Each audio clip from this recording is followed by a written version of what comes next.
حي على الفلاح. الكيس من دان نفسه وعمل لما بعد الموت والعاجز من أتبع نفسه هواها وتمنى على الله.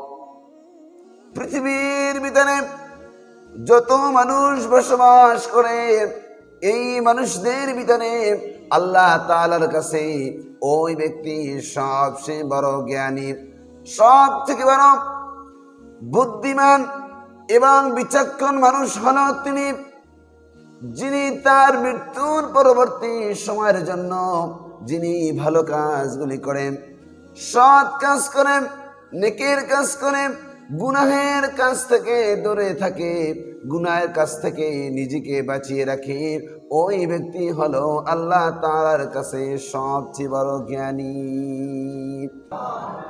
এরপরে নবীজি বলেছেন ওয়াল আজিজু মান আতবাআ নাফসাহু হাওয়াহা ওয়া তামান্না আলাল্লাহ। আর আল্লাহ তাআলার কাছে সব থেকে নির্বোধ বোকা মানুষ হলো তিনি, যিনি দুনিয়ায় বসিয়া অসৎ কাজ করেন, গুনাহের কাজ করেন, অন্যায় কাজ করেন, আর আল্লাহ তাআলার কাছ থেকে ভালো কিছু পাওয়ার আশা করে। এই জন্য আল্লাহ তাআলা কুরআনুল কারীমের ভিতরে ইরশাদ করেছেন ইয়া আইয়ুহাল্লাযীনা আমানু ইত্তাকুল্লাহা ওয়াল তানজুর নাফসুম মা কদ্দামাত লিগাদিন ওয়াত্তাকুল্লাহ ইন্নাল্লাহা খাবীরুম বিমা তা'মালুন। আল্লাহ তাআলা বললেন, ওহে আমার ইমানদার মুমিন মুমিনা বান্দা বান্দিরা, তোমরা আল্লাহ তাআলাকে পরিপূর্ণভাবে ভয় করো, যেভাবে ভয় করা উচিত। আর তোমরা আখিরাতের জন্য যেই কাজগুলি করতেছো সেই কাজগুলি নিয়ে তোমরা পর্যবেক্ষণ করিও, চিন্তা ফিকির করিও।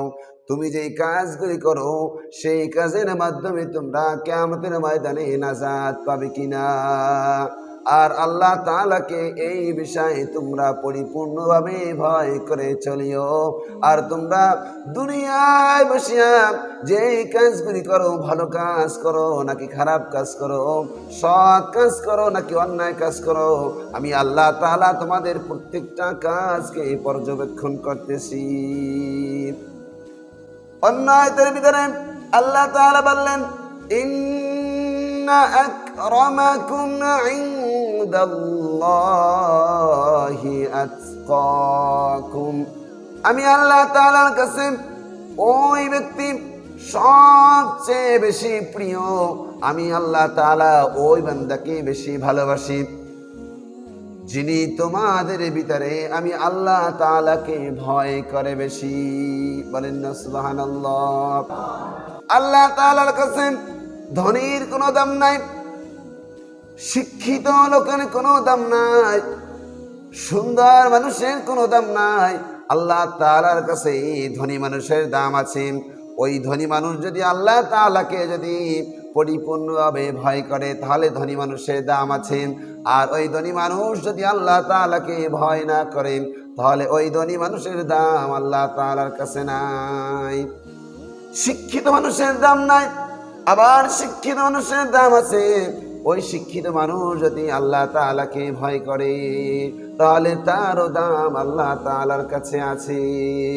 তাহলে বোঝা গেল যার ভিতরে তাকওয়া আছে তাকে আল্লাহ তাআলা ভালোবাসে, যার ভিতরে তাকওয়া নাই তাকে আল্লাহ তাআলা ভালোবাসে না।